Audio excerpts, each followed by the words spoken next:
अब देखें 9 ई, separately girls and boys.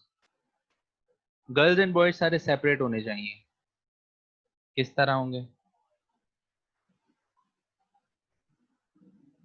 Boys, girls, नहीं सॉरी, ये सेपरेट गर्ल्स एंड बॉयज ना। तो देखें चार बच्चे हैं, चार बॉयज हैं, बॉयज बॉयज और बॉयज। चार बॉयज हो गए, चार गर्ल्स, तीन गर्ल्स।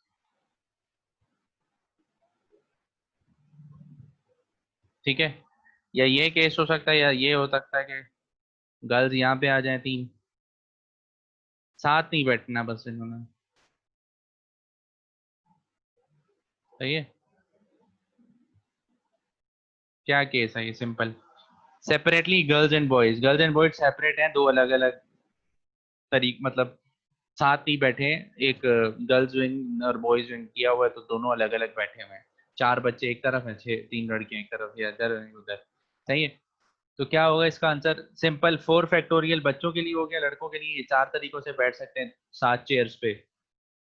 7 चेयर में 4 चेयर इनके लिए रखी हुई, तो 4 फैक्टोरियल मतलब जैसे हम लोग 6 फैक्टोरियल किया था ना यहाँ पे, 6 बच्चों ने 6 कुर्सियों पे बैठना था, 6 फैक्टोरियल कर दिया था सिंपल। तो यहाँ पे 4 फैक्टोरियल कर दिया, क्योंकि चार बच्चों को 4 कुर्सियों पे बैठना है। और मल्टीप्लाई बाय 3 गर्ल्स हैं, तो 3 फैक्टोरियल कर दिया। ठीक है, इसका जो आंसर आएगा उसको भी मल्टीप्लाई करेंगे 2 फैक्टोरियल के साथ। ये क्यों करेंगे?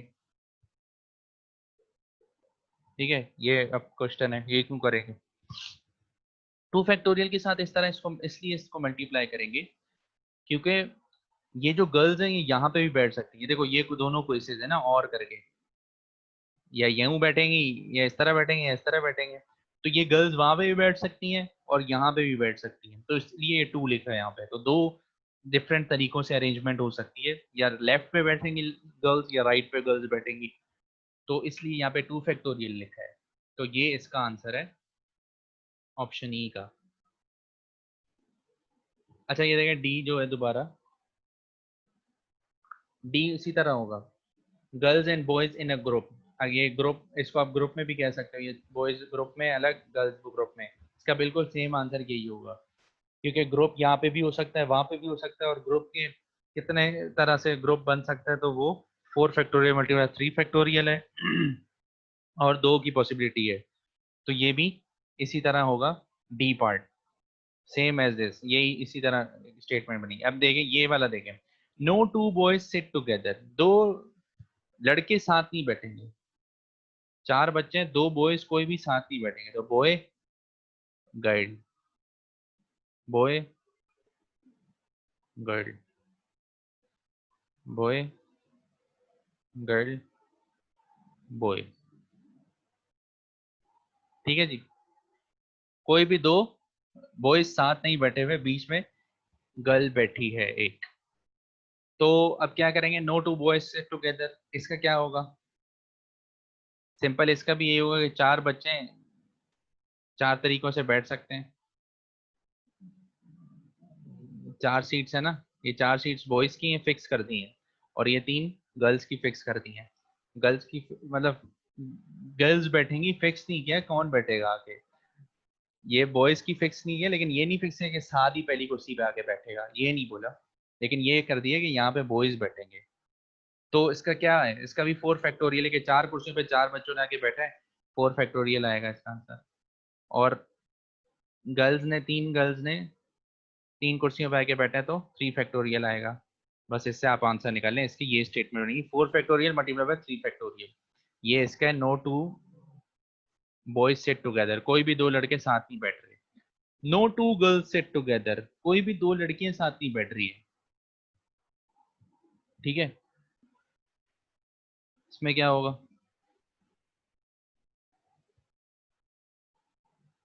बॉयज को बीच में बैठा दें, बॉय बॉय बॉय बॉय। ठीक है, ये 4 बॉयज हैं। अब दो लड़कियों को साथ नहीं बैठाना, तो यहाँ पे भी बैठ सकती है एक लड़की, यहाँ बैठ सकती है एक, यहाँ बैठ सकती है एक, यहाँ बैठ सकती है एक, यहाँ बैठ सकती है। ये पॉसिबिलिटीज हैं। जहाँ पे मैं लाइंस डाल रहा हूँ, ठीक है, यहाँ लड़कियां बैठ सकती हैं, तो फिर ये लोग आपस में साथ नहीं होंगी गर्ल्स, ठीक है। तो 5 जगह, 5 प्लेसेस हैं, ठीक है। आपने देखा कि फिक्स हैं, 4 बॉयज तो फिक्स जगह पे बैठेंगे, वो हिलेंगे नहीं। तो जो फिक्स पॉइंट्स होते थे, जो हमने पॉइंट पढ़ा था नोट्स में, वो 4 फैक्टोरियल अलग लिख देते थे बार, और बीच में ग्रुप लिख देते थे। अब ये वाला केस आ गया, ये ग्रुपिंग वाला देख रहे हैं, ये n फैक्टोरियल 4 फैक्टोरियल हमने बाहर लिख दिया, ठीक है, और बाकी जो हैं अंदर आएंगे। अब वो कैसे आएंगे मैं आपको बताता हूँ। बाहर तो 4 फैक्टोरियल आ गया, आपको समझ आ गया, 4 बॉयज जो है वो फिक्स हैं, तो उसके लिए आपको ये 4 फैक्टोरियल आया है। अब बाकी क्या है, देखें, अब पहली गर्ल जो आ रही है उसके पास कितनी पॉसिबिलिटीज हैं, 1 2 3 4 5, 5 प्लेसेस हैं, वो पहली लड़की पे 5 जगहों पे बैठ सकती है, ठीक है। तो क्या लिखेंगे, 5।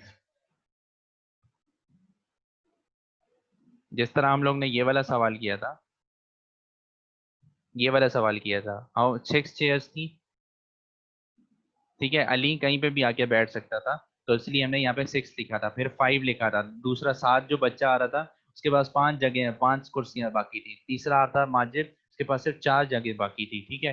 तो इसी तरह यहाँ पे वही केस है।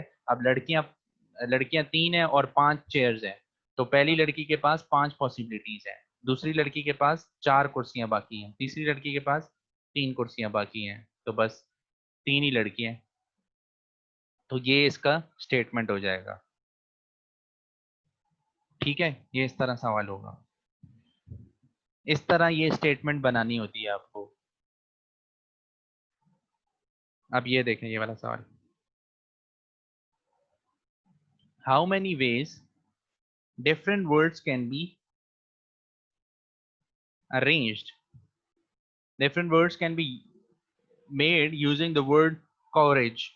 कवरेज एक वर्ड गिवन है आपको, और बोला है कि कितने तरह से ये अरेंज हो सकते हैं, और नीचे कंडीशंस दी हुई हैं आपको ना। देखें, स्टार्टिंग विद सी, आपको पहली कंडीशन है कि एक आपको वर्ड ये दिया हुआ है, और बोला है कि कंडीशन ये है कि स्टार्टिंग विद सी होना चाहिए, एक वर्ड फिक्स कर दिया है कि हमेशा सी से स्टार्ट होना चाहिए। और वेज बताओ, इसके वेज बहुत सारे हो सकते हैं, लाइक हम लोग आगे पीछे करते रहेंगे वर्ड्स को, तो बहुत सारे वेज हो सकते हैं, लेकिन इन्होंने एक वर्ड फिक्स कर दिया है, कौन सा, सी। तो क्या, जब फिक्स वाला केस क्या होता है, फिक्स वाला केस क्या होता है, उसमें फिक्स की टर्म बार लिख देते हैं, तो 1 फैक्टोरियल बार लिख दिया, टोटल 7 थी। 7 को टोटल कितने वर्ड है, 1 2 3 4 5 4 5 6 7 वर्ड्स हैं टोटल। तो 7 में से एक वर्ड तो फिक्स है, सी, और बाकी अंदर बीच में क्या आ जाएगा, जो वर्ड्स हैं 6 फैक्टोरियल। तो इस तरह इसका आंसर क्या हो गया, 6 फैक्टोरियल। जब भी कोई एक वर्ड फिक्स कर देंगे, तो जो फिक्स वर्ड होगा या फिक्स टर्म्स होंगी वो बाहर आएंगी, और जो बाकी चीजें होंगी ग्रुप वाली वो अंदर आ जाएंगी। तो इसमें ई वर्ड फिक्स है, तो ई वर्ड में भी यही होगा कि 1 फैक्टोरियल बाहर आ जाएगा, एंड में ई वर्ड फिक्स किया हुआ है इन्होंने, तो ई का जो जगह है वो तो बुक है, ठीक है। बाकी 6 जगह खाली हैं, देखें, 1 2 3 4 5 6 7, ई की जगह बुक है।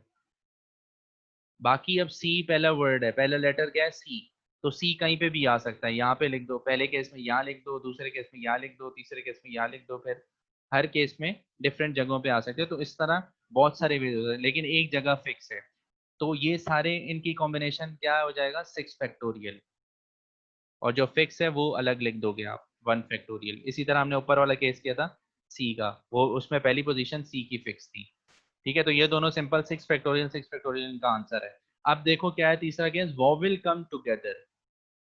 वॉविल्स जो हैं इन्होंने कहा है वो कम टुगेदर होने चाहिए, आपस में साथ आने चाहिए। अब इसमें से देखो पहले वॉविल्स हैं कितने, इस वर्ड में वॉविल है कितने, वॉविल होते कौन कौन से, ए, ई, आई, ओ और यू, ये 5 वॉवेल्स होते हैं। इस वर्ड में कितने आ रहे हैं, ओ आ रहा है एक, तो यू आ रहा है, ए आ रहा है, ई भी आ रहा है, सिर्फ आई नहीं आ रहा। 4 वॉवेल्स हैं इस वर्ड में, कॉरेज में 4 वॉवेल्स हैं, ठीक है। अब देखो वही वाला फॉर्मूला लगेंगे, n - r, n - r plus 1 factorial multiply by R factorial, ये वाला फॉर्मूला लगेगा। क्यों? क्योंकि चार इन्होंने हमें कंडीशन दी है कि चार वॉवेल्स हैं और आप लोग बताओ कि कितने तरीके से अरेंज हो सकते। सिंपल क्या करेंगे, एन की जगह 7 डालेंगे, टोटल 7 वर्ड्स हैं लेटर के, वर्ड टोटल लेटर 7 है इस वर्ड के, कॉरेज वर्ड के। आपके पास चार वॉवेल्स हैं, हमने चार वॉवेल्स यहाँ रख दिए, +1 कर दिया, +1 कर दिया, यहाँ पे फैक्टोरियल लगा दिया, ठीक है। और मल्टीप्लाई बाय आर फैक्टोरियल तो 4 फैक्टोरियल, ये इसकी स्टेटमेंट बनेगी। 7 - 4 is 3, 7 - 4 is 3, 3 + 1 is 4, so 4 factorial multiply bye 4 factorial, ठीक है। ये बन जाएगा इसकी फाइनल स्टेटमेंट आंसर के लिए। ओके जी। No two vowels come together, पहले उन्होंने बोला कि वोवेल्स कम टुगेदर, वोवेल्स साथ आने चाहिए, तो उसमें सिंपल ये कॉम्बिनेशन बनाओगे साथ आएंगे वोवेल्स। अच्छा, आप बोले कि दो दो वोवेल साथ नहीं आने चाहिए, तो क्या होगा? देखो, चार वोवेल हैं, तीन दूसरे हैं वर्ड्स कॉन्सेंट, तो चार वोवेल की जगह कौन कौन सी हो सकती है? देखो, ये जगह हो सकती है, ये जगह हो सकती है, ये हो सकती है, ये हो सकती है। तो ये तो तीन वर्ड है वो बीच में है, जस्ट लाइक पिछला वाला केस जो हमने किया था, ये वाला, no two girls sit together, simple यही केस है। जब दो लड़कियां साथ नहीं बैठी थी तो हमने बॉयज की जगह चार जगह फिक्स कर दी थी, और जो तीन लड़कियां आ रही थी उनके पास ये 5 जगह थी, और वो कहीं पे भी आके बैठ सकती थी। तो उसमें भी यही है। अब इसमें क्या है कि चार वॉवेल्स हैं और 5 दूसरे लेटर्स हैं, तो दूसरे लेटर्स को हमने फिक्स कर दिया ताकि जो वॉवेल्स हैं वो साथ ना आ सके। तो उनकी कितनी पोजीशंस बचेंगी? एक ये सी से पहले, सी के बाद है, फिर आर के बाद है, और जी के बाद है, तो 4 पोजीशंस हैं। तो जो आपने फिक्स किया था वो आप अलग से लिख देते हो, 3 फैक्टोरियल, ठीक है। 3 फैक्टोरियल आपने अलग से लिख दिया, ये लिख दिया। और बाकी जो आएंगे आपके पास, अब ये पहला जो वॉवेल आ रहा है उसके पास कितनी जगह? 4। दूसरा जो वॉवेल आ रहा है उसके पास कितनी जगह? 3, ठीक है। ये पहला वॉवेल आया तो उसने ये जगह पकड़ ली, दूसरा वॉवेल आया उसके पास 3 जगह थी, वो आया उसने देखा 3 जगह कौन सी जगह, उसने ये जगह पकड़ लिया। चौथा, तीसरा वॉवेल आ रहा है उसके पास कितनी जगह है? 2। चौथा वॉवेल, तीसरा वॉवेल यहाँ पे आ गया, चौथा वॉवेल आ रहा है उसके पास एक ही जगह है, वो वहीं पे जाके आएगा, यहाँ पे आ जाएगा, ठीक है। तो इसका आंसर ये है, या इसको आप यूं लिख दो, या 4 फैक्टोरियल डायरेक्ट भी लिख सकते हो, या ग्रुपिंग करके बेशक यूं लिख दो। मैंने आपको इसलिए यूं लिखा है ताकि आप कंफ्यूज ना हो कि 4 फैक्टोरियल कैसे आ गया है। तो ये वही ग्रुपिंग जो नोट्स में लिखा हुआ है हमारे पास, चौथा पॉइंट ये वाला, तो ये पॉइंट है जिससे वजह से हमने ये इसके मुताबिक सॉल्व किया है, ठीक है। ये हो गया, ये वाला सवाल हो गया। अब पैरेललोग्राम, एक और केस क्या होता है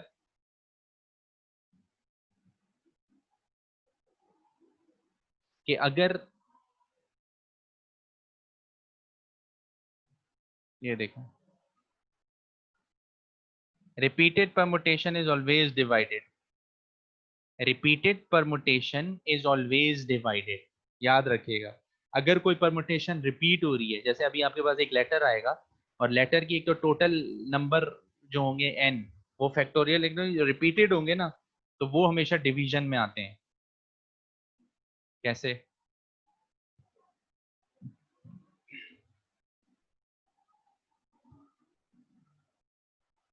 ये देखो, ये पैरेललोग्राम वर्ड है, क्या वर्ड है? पैरेललोग्राम। इसमें आप देखें कि कितने लेटर्स हैं, पहले तो लेटर्स गिने, P है, A, R 3 हो गए, ALL 6, ELO 9, एंड G 10 हो गए, और फिर RAM 13 लेटर्स हैं। ऊपर क्या लिख दिया? टोटल, टोटल का फैक्टोरियल लिख दिया, 13 फैक्टोरियल, सही है। और मैंने आपको क्या बोला था, जो परमुटेशन रिपीटेड परमुटेशन है, अभी हमने क्या पढ़ा था नोट्स में, वो डिवाइड होंगे हमेशा।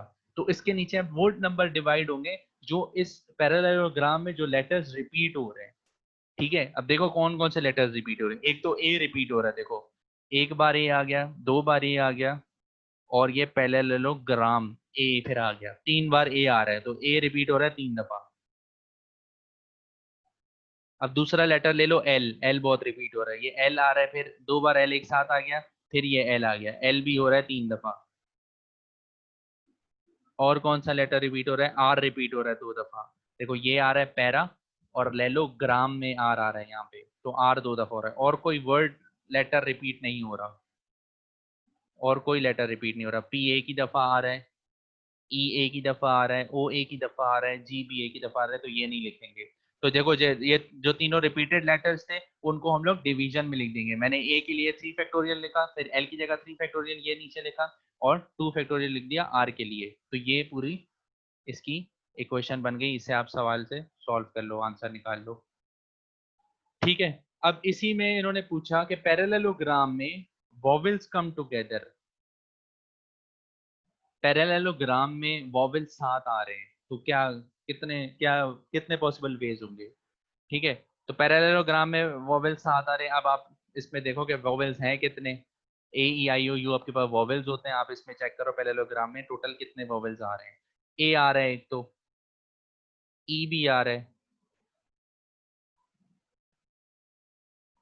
ए ई ओ आ रहा है, बस आई और यू नहीं आ रहे, 3 आ रहे हैं। ठीक है, 3 वॉवेल्स आ रहे हैं उसमें।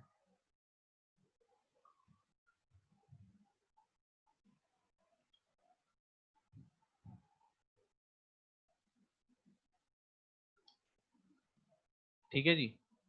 तो 3 वॉवेल्स आ रहे हैं, वॉवेल्स कम टुगेदर। तो 13 टोटल एन है, एन माइनस आर, ये वाला फॉर्मूला लगेगा।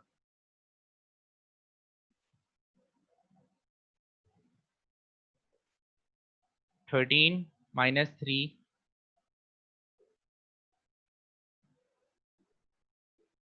अब ये -3 की जगह आप देखें यहाँ पे 5 क्यों लिखा हुआ है। देखो वॉवेल तो 3 है, लेकिन कुछ वॉवेल रिपीट हो रहे हैं। ठीक है, ए 3 दफा आ रहा है ना, तो इसलिए यहाँ पे 5 आया हुआ है, वरना तो आप 3 लिख देते क्योंकि 3 वॉवेल। अब देखो, देखो पी ए, एक वॉवेल आ गया पी ए में। पी ए आर में कितने वॉवेल आ गए, एक यहाँ पे आ गया। 3 3 के सेट बना रहा हूँ मैं, एक वॉवेल आ गया यहाँ पे पी ए आर में। फिर ए डबल एल ई में कितने आ गए, 2 आ गए, ए और ई।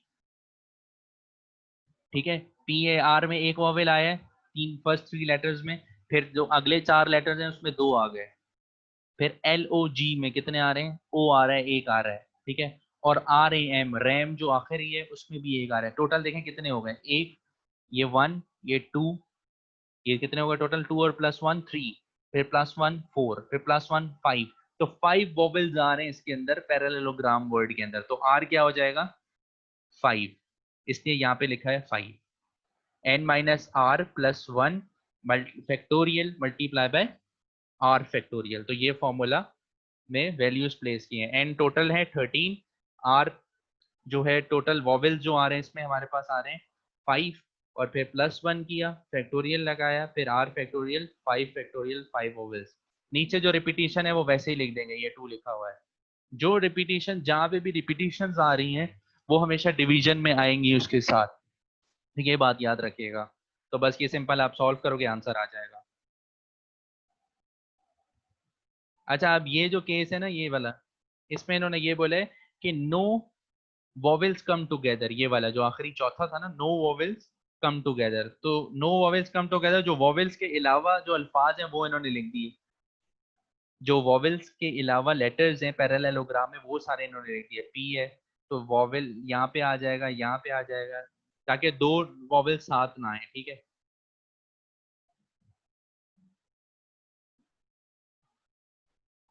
ठीक है, इस तरह लिख दिया। अब ये टोटल देखो कितने फिक्स लेटर्स कितने हैं, पी आर एल 3, फिर ये एल एल जी 6, और आर एम 8 लेटर फिक्स हैं। फिक्स वालों को हम लोग क्या करते हैं, बार लिख देते हैं।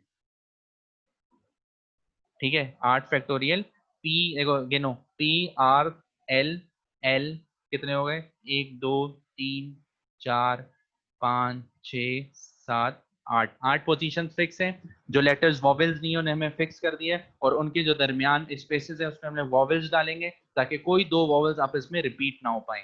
ये सारी चीजें मैं आपको समझाने के लिए इतनी डिटेल्स में जा रहा हूँ, आप लोगों को डायरेक्ट ये फॉर्मूला पुट करने हैं और आंसर लिखना है बस। ये सारी चीजें आपको करना नहीं है कुछ, पेपर में आपको ये सारी चीजें मतलब माइंड में हो, और जस्ट आपने डायरेक्ट फॉर्मूला लगाना है। ये सारे जो नोट्स मैंने लिखे थे वो आपको पक्के याद होने चाहिए, शुरू में जो मैंने आपको लिखा है। अच्छा, अब देखिए 8 फैक्टोरियल फिक्स है और बाकी अब जगह जो बाकी है उसको गिने कितनी है, 1 2 3 4 5 6 7 8 9, 9 प्लेसेस हैं आपके पास जहाँ पे वॉवेल्स आके प्लेस होंगे। टोटल वॉवेल्स है हमारे पास 5।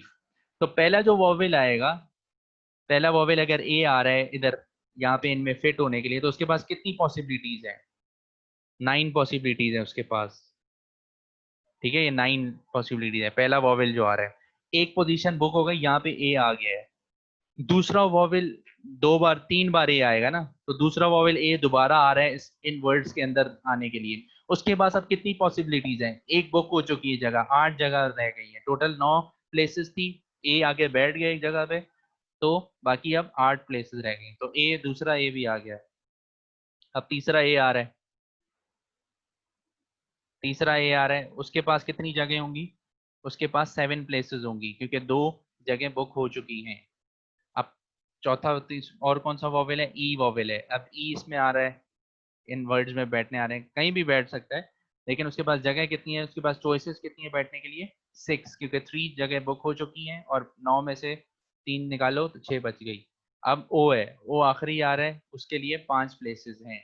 तो ये सिंपल वही जैसे हमने पहले किया था, बाकी सारे वर्ड्स ऐसे लिख दिए, फिक्स वाला बार लिख दिया फैक्टोरियल करके, और इनका आंसर निकाल लिया। अब नीचे दोबारा वही रिपीटेशन वाले जो है वो नीचे आ रहे हैं, रिपीटेशन वाले सेम नीचे आ रहे हैं, 3 फैक्टोरियल 3 फैक्टोरियल 2 फैक्टोरियल। ठीक है जी।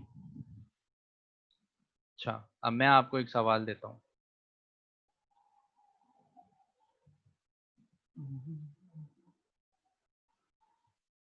एक सवाल है आपसे,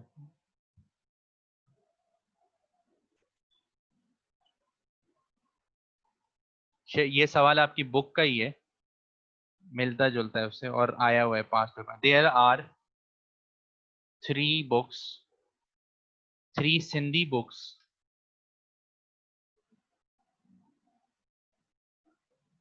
ठीक है, there are 3 Sindhi books, 2 Urdu books and 4 English books.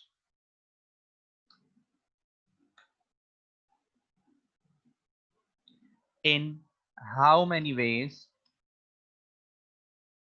they can be arranged? बताएं जी, कितने तरीकों से वो अरेंज हो सकती हैं, ये आपके पास सवाल है, जल्दी से सॉल्व करें। स्क्रीन पे आ रहा है आपकी सवाल।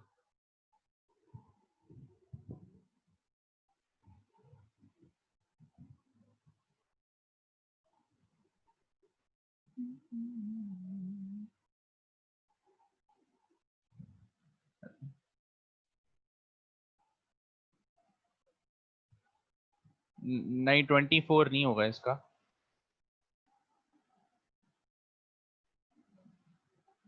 वो वाला नहीं है ये, वेज नहीं है ये, परमुटेशन, परमुटेशन।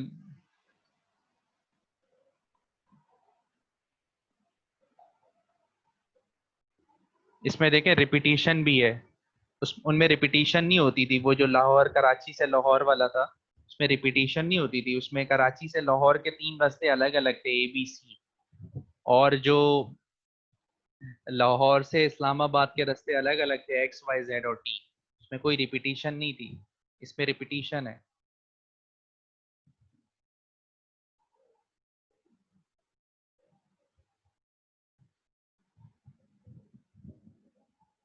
चले मैं कर देता हूँ उसको।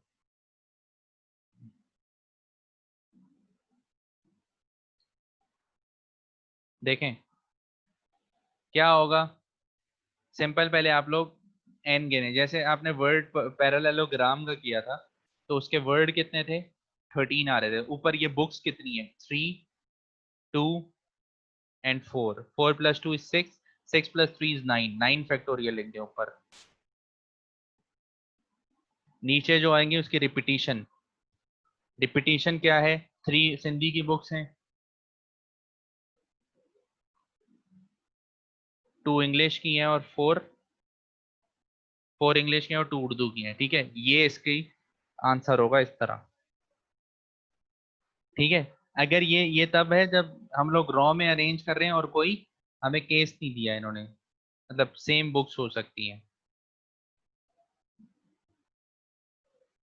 मतलब ये जो चार तीन सिंधी की बुक्स है ना, ये एक ही सिंधी, मतलब 8 क्लास की तीनों एक जैसी बुक है, कोई डिफरेंस नहीं है। मतलब ऐसा नहीं है कि एक सिंधी की 3 बुक्स हैं, एक 4 क्लास की, एक 5 की, एक 6 की, ऐसा नहीं है। 2 उर्दू की बुक है, दोनों फर्स्ट ईयर की उर्दू की बुक्स हैं। 4 इंग्लिश की बुक्स हैं, चारों फर्स्ट ईयर की बुक्स हैं। मतलब 4 इंग्लिश की जो बुक्स हैं वो अलग अलग नहीं है। ये इन दिस केस बनेगा, ठीक है। अगर वो बोलते हैं कि 4 डिफरेंट बुक्स हैं, डिफरेंट बुक्स का केस है अगर ये, तो सेम बुक्स का केस हो गया, डिफरेंट बुक्स का केस है। इंग्लिश की 4 बुकें अलग अलग हैं, मतलब एक 5 की, एक 6 की, एक 7 की, एक 8 की हैं, चारों इंग्लिश की बुक्स, लेकिन क्लासेस डिफरेंट हैं, बुक्स डिफरेंट हैं, ठीक है। उर्दू की बुक्स 2 हैं, लेकिन एक 4 क्लास की है, एक 5 क्लास की है। सिंधी की बुक्स हैं 3 अलग, लेकिन एक 9 की है, एक मैट्रिक की, एक फर्स्ट ईयर की है। तो इस तरह अलग अलग बुक्स हैं। आप क्या करोगे? आप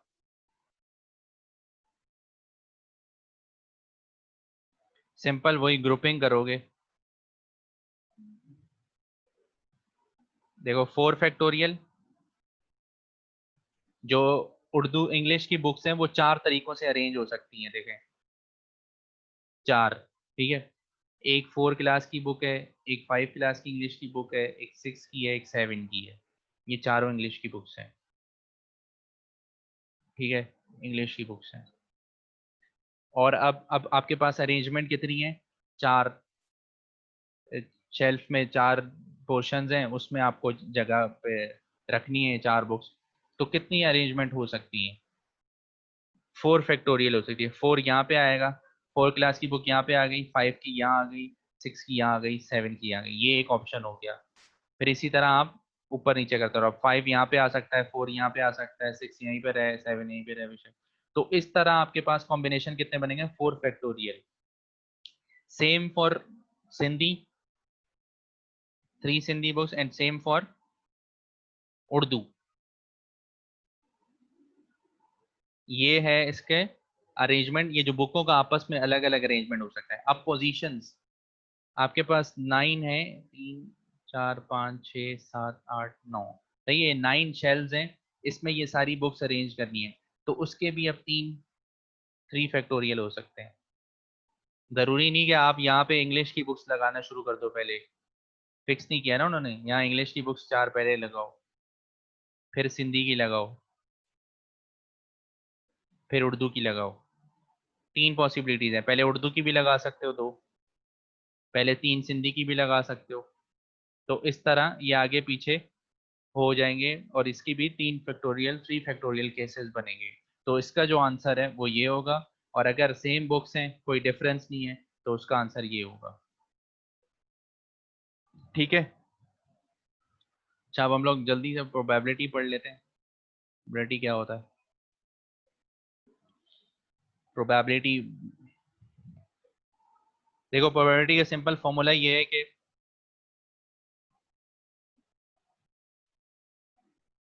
प्रोबेबिलिटी प्रोबेबिलिटी ये होता है कि कितना चांस है किसी चीज का होने का, ठीक है। प्रोबेबिलिटी, मैं सिंपल पहले आपको फॉर्मूला बता रहा हूँ, फिर मैं एग्जांपल से आपको समझाता हूँ। ये प्रोबेबिलिटी का आ गया, किसी भी चीज का, ए का, ए कोई भी चीज हो सकती है, सैंपल स्पेस कहते हैं, और ये number of events of A and number of samples of A, ये फॉर्मूला होता है इसका, ठीक है। अच्छा, इसके बाद अब मैं आपसे एग्जांपल से बात करता हूँ। आपके पास अगर एग्जांपल है कॉइन की, इसमें कितनी पॉसिबिलिटीज हैं?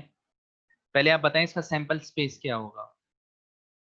कॉइन के अंदर 2 ही चीजें होती हैं, एक होता है हेड और दूसरा होता है tails, hair and tails, okay. 2 sample space हैं, 2 पॉसिबिलिटीज हैं, या हेड आएगा, या आप कॉइन फ्लिप करो, आपसे सवाल पूछेंगे कि if you flip a coin, so what is the possibility to that it comes heads, ठीक है। कितनी पॉसिबिलिटी है कि हेड आएगा, ठीक है। तो उसको निकालने का क्या तरीका होता है? तो अब ये सैंपल स्पेस है, तो एन एस आपको पता लग गया कि 2 है, 2 चांस है, बस 2 ही चीजें हैं, तो 2 ही आ सकते हैं, तो n इज इक्वल टू 2 है। एन एस सैंपल स्पेस,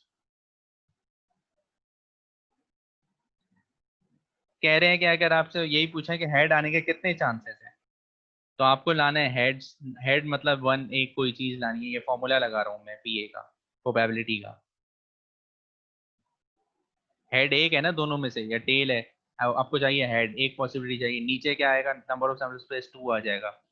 तो 50% चांस है, 0.5 या 50% चांस है कि हेड आएगा आपके पास। ये प्रोबेबिलिटी हमें ये बताती है कि कितने परसेंट चांस है। आपने सिक्का उछाला और कितने परसेंट चांस है कि हेड आएगा। 50% चांस है, क्योंकि 50% है हेड आ जाए, या 50% है टेल आ जाएगा, क्योंकि दो ही हैं। ठीक है, तो इस तरह ये निकालना है। पाकिस्तान ने टॉस किया, ठीक है, और उसको हेड लाना था। पाकिस्तान को टॉस करना है, उसको हेड लाना है, तो कितने परसेंट चांस है कि हेड आ जाएगा और वो पाकिस्तान टॉस जीत जाएगा। ठीक है, तो 50% चांस है कि हेड आ जाए, 50% चांस है कि टेल आ जाएगा।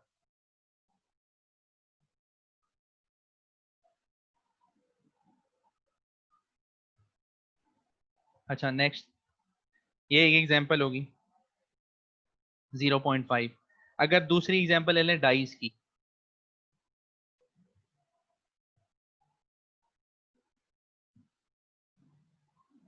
एक मिनट रुकिएगा।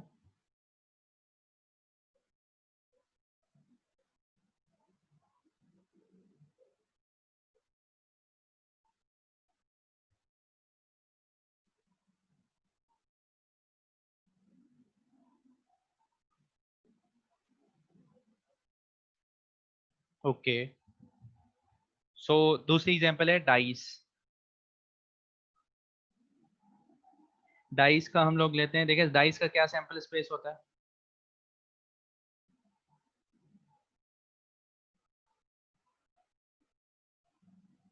डाइस, ठीक है। डाइस का सैंपल स्पेस मुझे बताएं क्या होता है। ये जो लूडो में हम लोग यूज करते हैं खेलने के लिए, उसको कहते हैं डाइस। तो उसका क्या होता है, एक भी आ सकता है, दो आ सकता है, तीन आ सकता है, चार आ सकता है, पांच आ सकता है, और छह आ सकता है। ये छह पॉसिबिलिटीज हैं डाइस में। ठीक है, ये इसका सैंपल स्पेस हो गया, मतलब एन एस क्या हो जाएगा, 6। टोटल जो पॉसिबिलिटीज होती हैं उसको कहते हैं सैंपल स्पेस। और सैंपल स्पेस ना, और इवेंट्स जो होते हैं, अगर आपसे पूछे आप ग्रेटर देन 3 लाने हैं, 3 और ग्रेटर देन 3, आपको सवाल है कि कितने चांसेस हैं कि 3 या ग्रेटर देन 3 नंबर आए। ये सवाल है आपके पास, सही है, ग्रेटर देन 3 में लिख रहा हूँ।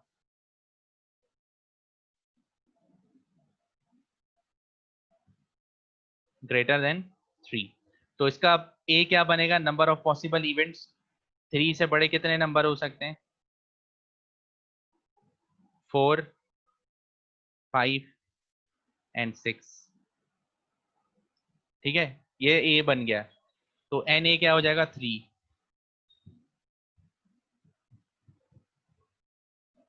एन ए हो जाएगा, सॉरी,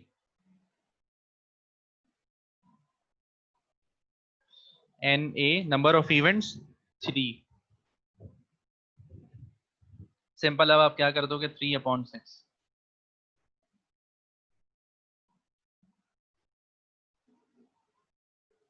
इसका भी 0.5 ही आंसर आ रहा है। इसका भी 0.5 ही आंसर है। अगर ये लोग बोलते सवाल में ये कि ग्रेटर देन और इक्वल टू 3, तो यहाँ पे 3 भी आ जाता है इस सेट में, सही है। ये नंबर ऑफ इवेंट्स में 3 भी आ जाता है, ग्रेटर देन और इक्वल टू 3। तो यहाँ पे एन क्या हो जाते हैं, नंबर ऑफ इवेंट्स 4 हो जाता है। तो यहाँ पे आ जाता है आपके पास 4/6 प्रोबेबिलिटी के लिए। तो 4/6 अगर आप लोग करते, तो आपके पास आंसर आता 0.667। प्रोबेबिलिटी देखें बढ़ जाती, 66% प्रोबेबिलिटी हो जाती। 0.667 को मतलब ये 0 पॉइंट में जो आंसर आते हैं इनको मल्टीप्लाई बाय 100 करें तो परसेंटेज में आ जाएगा। तो अगर इन्होंने पूछा कि अगर ग्रेटर देन और इक्वल टू 6, ग्रेटर देन और इक्वल टू 3 नंबर्स आपके पास चाहिए, तो कितनी पॉसिबिलिटी होगी आने की, तो 66% प्रोबेबिलिटी होगी कि प्रोबेबिलिटी बढ़ गई। क्यों, क्योंकि देखो दो नंबर पीछे रह गए, 1 और 2 बस, बाकी सारे नंबर आपको चाहिए और वो आ सकते हैं, तो इसलिए प्रोबेबिलिटी बढ़ चुकी है। आपको अगर, जब हमने देखा कि हमें सिर्फ ग्रेटर देन 3 चाहिए, 4, 5, 6, और 3 नंबर बाकी पीछे रहते हैं 1, 2, 3, तो हमारे पास 50% चांस है क्योंकि 3 नंबर पीछे हैं, वो भी आ सकते हैं, ये भी आ सकते हैं, आधा आधा चांस है। अगर आप नंबर बढ़ाओगे, जैसे 4 आपने कर दिया, जब आपने ग्रेटर देन और इक्वल टू 3 कर दिया, तो फिर आपके पास क्या है, प्रोबेबिलिटी 66%। अगर आप और नंबर बढ़ा दो, कि आप बोलो कि सिर्फ मुझे एक नंबर नहीं चाहिए, मतलब एक नहीं चाहिए, बाकी सारे नंबर चाहिए, sample space number of events में 2 भी कर दो, मुझे सारे नंबर मेरे लिए अच्छे हैं, अगर मुझे एक आया तो मुझे नुकसान हो जाएगा, मतलब गोटी पिट जाएगी या कुछ भी, लूडो में आप समझ लो, तो क्या करोगे, 5 ऊपर आ जाएगा नंबर ऑफ इवेंट में और 6, अब इसकी प्रोबेबिलिटी और बढ़ जाएगी। 5/6 करो, क्या आएगा, 83% प्रोबेबिलिटी हो जाएगी इसकी, कि आपके पास जो नंबर आएगा वो 2 से लेके 6 तक कोई भी आ सकता है, इसकी आपके पास 83% चांस है। ठीक है। और अगर आप लोग कम कर दोगे, आप बोलोगे मुझे छक्का ही चाहिए, मुझे सिर्फ इवेंट चाहिए छक्का, मुझे गोटी खोलनी है, ठीक है, 6 चाहिए मुझे, तो 6 की पॉसिबिलिटी क्या होगी, एक आप डालोगे, नंबर ऑफ ऊपर सैंपल स्पेस में यहाँ पे क्या डालोगे, 1, नीचे क्या आएगा टोटल, 1/6, तो इसकी पॉसिबिलिटी बहुत कम होगी, कितनी होगी, 16% होगी। 16% चांस है कि आपका 6 आ जाए इस बारी में।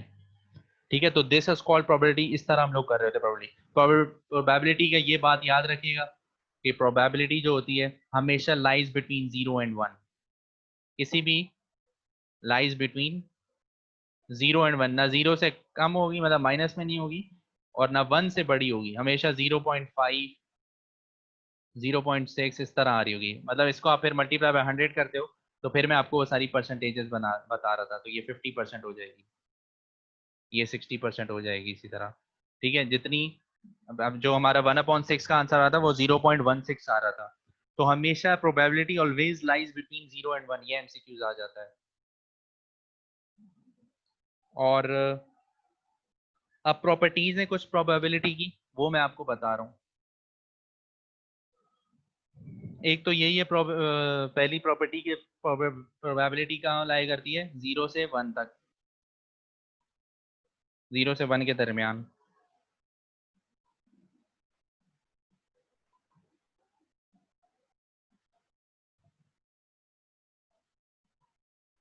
ठीक है, दूसरा क्या है प्रॉपर्टी, अगर प्रोबेबिलिटी आप निकालोगे फाई की, ठीक है, प्रोबेबिलिटी निकालोगे फाई की, तो रिजल्ट नहीं आता, इम्पॉसिबल इवेंट्स होते हैं, हमेशा 0 आता है। ठीक है, मतलब पॉसिबल नहीं है, ये इम्पॉसिबल इवेंट है। और अगर किसी सेट की प्रोबेबिलिटी निकालोगे, जैसे हम लोग निकाल रहे थे अभी, तो हमेशा प्रोबेबिलिटी आएगी हमारे पास, श्योर इवेंट है ये, हमेशा होगा। ठीक है, नंबर 4 क्या है, अगर ये पी अकरेंस है, ठीक है, और ये 1 - PA', ठीक है, इन दोनों की क्या होती है प्रोबेबिलिटी, अगर इन दोनों को मैं प्लस कर दूं, जैसे लेट से इसको हम लोग कह रहे हैं पी, ये आपने पी था, ये क्यू था, ये वो है जो आप लोगों ने लाना है, जैसे ये हेड है और ये टेल है, तो इन दोनों की मिला के प्रोबेबिलिटी जो होगी, जैसे पी, ये माइनस है क्यू का, तो प्लस हो जाएगा, यहाँ पे आ जाएगा P+Q = 1। अच्छा, इन दोनों की मिला के तो प्रोबेबिलिटी क्या होगी, 100% होगी। जैसे हेड और टेल है, हेड और टेल आपस में 50-50% चांस है, तो 50-50 जब मिलाएंगे तो 100% हो जाएगी। लेकिन अगर आपको अकरेंस लानी है, हेड लाना है, तो हेड यहाँ पर आएगा जब, और वहां पे जाके टेल आएगा, तो 1 - टेल हो जाएगा। तो ये अकरेंस, और ये अन अकरेंस, जो अकर नहीं हो रहा वो, और जो आपको चाहिए वो यहाँ पर आएगा। तो ये बताना ये चाह रहा हूँ कि दोनों जो मिलके बनाते हैं वो 100% पॉसिबिलिटी बनाते हैं, या इसको यूं लिखें या ऊपर वाले लिखें, एक ही बात है। नंबर 5,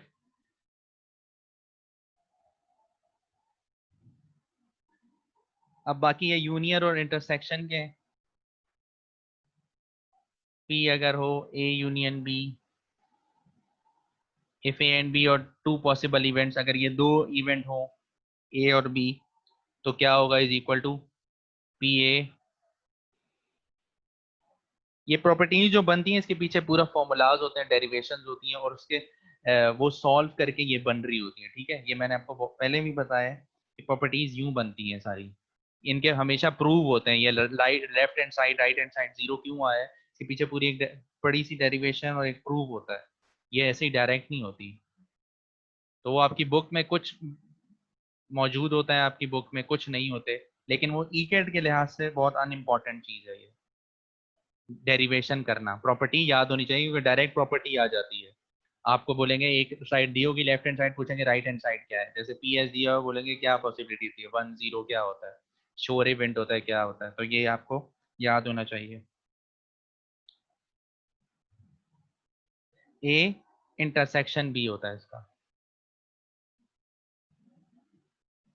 ठीक है, ए यूनियन बी अगर करेंगे, इसी तरह अगर ए फिक्स कर रहा हूं मैं, A P A intersection B, A intersection अगर बी करूंगा तो is equal to 1 - P A union B, probability उसकी होगी ए यूनियन बी की। सही है भाई। और इसी का उल्टा कर दो सेवेंथ में, अगर यहाँ पे यूनियन होगा तो यहाँ पे इंटरसेक्शन होगा, बाकी पूरी सेम है ये बाकी पूरी सेम है। 1 - इसमें भी आएगा पी, ये पूरा ऐसे ही आएगा, बस यहाँ पे क्या आ जाएगा, यू इंटरसेक्शन, और यहाँ पे आ गया यूनियन, पूरे लेंगे। ठीक है, बस ये प्रॉपर्टीज है, ये आपको याद रखनी है। इसके जो सवाल होंगे प्रोबेबिलिटी के, वो हम लोग फिर करते हैं सॉल्व। आप लोग खुद सॉल्व करने की कोशिश करो, सवाल अटैच्ड हैं नोट्स के अंदर, सवाल सॉल्व करो कॉम्बिनेशन के, प्रोबेबिलिटी के, परमुटेशन के। फिर हम लोग मंडे को डिस्कस करते हैं इसके हवाले से जो चीज़ें रह गई हैं। वैसे कंप्लीट हो गया, बस न्यूमेरिकल देख लेंगे, सॉरी एमसीक्यूज देख लेंगे इसके, और जो आपके प्रॉब्लम्स होंगे वो देख लेंगे। ठीक है, चलें क्लास खत्म कर रहे हैं हम लोग। कोई सवाल है अभी तो पूछ सकते हैं।